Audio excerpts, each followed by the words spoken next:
Terima kasih Anda masih bersama kami pemirsa. Tersangka Arif Zailani dijemput tim intelijen Kejati Kepri bersama tim Pitsus Kejati Kepri sebagai tersangka kasus dugaan tindak pidana korupsi pengadaan alat praktek otomotif rekayasa pada Dinas Pendidikan Provinsi Kepulauan Riau.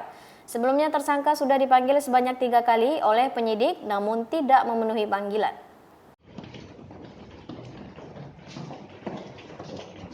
Tim intelijen Kejati Kepri bersama tim Pitsus Kejati Kepri berhasil mengamankan tersangka AZ atau Arif Zailani yang merupakan penyedia jasa pada kasus dugaan tindak pidana korupsi pengadaan alat praktek otomotif rekayasa pada Dinas Pendidikan Provinsi Kepulauan Riau tahun anggaran 2020. Tersangka diamankan pada Jumat tanggal 20 November 2020 sekira pukul 9.50 waktu Indonesia Barat di Palem Residen Sumarekon, Bekasi, Jawa Barat. Tersangka sempat menolak untuk dibawa dengan alasan menunggu penasehat hukum, namun penjemputan tetap dilakukan untuk mempercepat proses penyidikan oleh penyidik Kejati Kepri. Sebelumnya tersangka sudah dipanggil sebanyak 3 kali oleh penyidik namun tidak memenuhi panggilan. Saat ini tersangka sudah ditahan di Rutan Negara Tanjung Pinang setelah sebelum dilakukan tes COVID sesuai prosedur protokol kesehatan.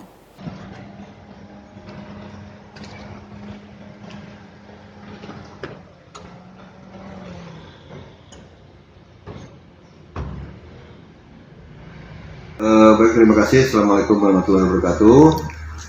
Diinformasikan bahwa pada hari Jumat, tanggal 20 November 2020, sekitar pukul 9.50 WIB, telah dilakukan penangkapan terhadap salah seorang yang sudah dimasukkan ke dalam daftar pencarian orang.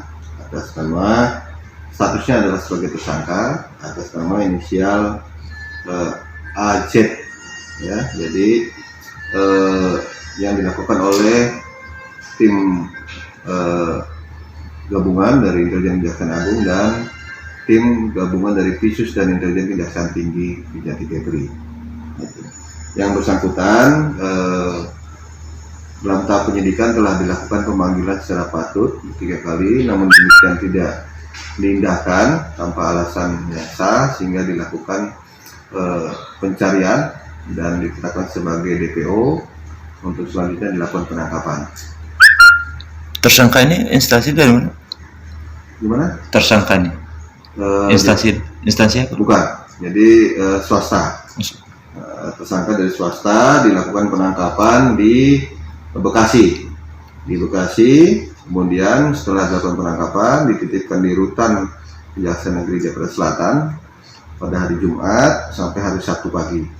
Sabtu pagi diterbangkan, dijemput dari sini.